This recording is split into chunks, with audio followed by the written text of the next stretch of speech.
నమస్తే అన్న అందరికీ నమస్కారం. కువైట్ పైన ఇరాన్ దాడులు కొనసాగుతూ ఉన్నాయి.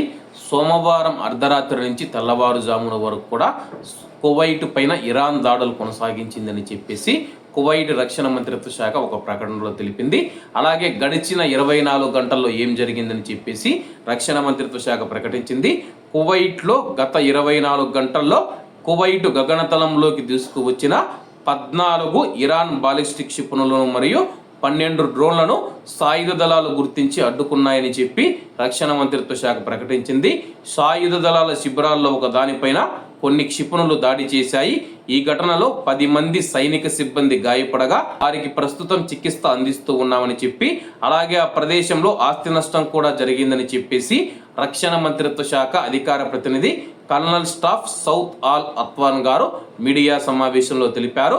ఒక ప్రైవేట్ లాజిస్టిక్స్ కంపెనీకి చెందిన గోడౌన్ను కూడా లక్ష్యం చేసుకున్నారని చెప్పి, అయితే ఈ దాడిలో కేవలం ఆస్తి నష్టం మాత్రమే జరిగింది, ఎటువంటి ప్రాణ నష్టం జరగలేదని చెప్పానని తెలిపారు.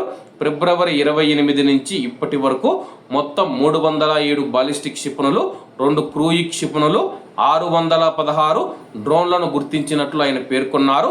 సాయుధ దళాల సిబ్బంది అత్యంత సన్నద్ధతతో క్రమశిక్షణతో తమ విధులు నిర్వర్తిస్తూ ఉన్నారని, కువైట్ దేశాన్ని రక్షించడానికి, భద్రత మరియు స్థిరత్వాన్ని పరిరక్షించడానికి కట్టుబడి ఉన్నారని చెప్పి కల్నల్ ఆల్ అత్వాన్ గారు తెలియజేశారు.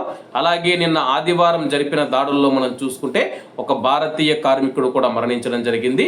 విద్యుత్ మరియు నీటి వ్యవహారాల మంత్రిత్వ శాఖకు సంబంధించిన సర్వీస్ బిల్డింగ్ పైన ఇరాన్ దాడి చేయడంతో ఆ బిల్డింగ్ లో ఉన్న ఒక భారతీయ కార్మికుడు మరణించాడని చెప్పేసి అధికారులు తెలియజేశారు.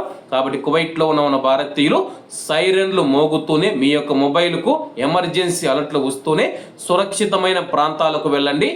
ఈ సైరన్లు ఎప్పుడు మోగేవే మోగుతూ ఉన్నాయి అనుకుంటే కానీ ఒక్క రవ్వ మనం నిర్లక్ష్యం వహించినా కానీ మన యొక్క ప్రాణాలకు ప్రమాదం ఉంది.